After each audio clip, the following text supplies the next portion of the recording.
Have you ever wondered how scientists keep tiny living things alive in a lab?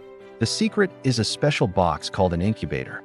It's like a five-star hotel for cells, bacteria, and even tiny tissues, creating the perfect environment for them to grow and thrive.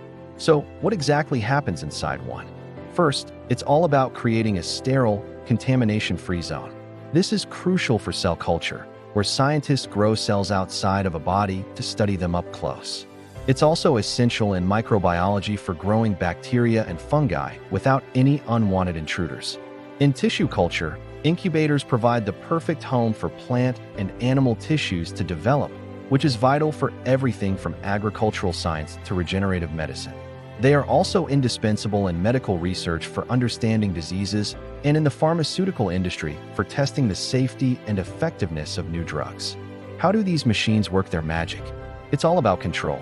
Temperature is precisely managed, usually somewhere between 20 and 50 degrees Celsius, to mimic the natural conditions these organisms need. Humidity is also key, kept high, often between 50 and 95%, to prevent samples from drying out. For many cell types, controlling the carbon dioxide level is also critical to maintain the right pH balance in their growth medium. An internal fan ensures air circulates evenly, so every sample gets the same stable conditions. And to keep everything pristine, incubators often use UV light or heat sterilization systems to eliminate any stray germs.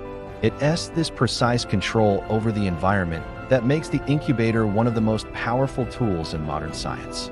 Thanks for watching. If you found this interesting, don't forget to like and subscribe for more Science Explained.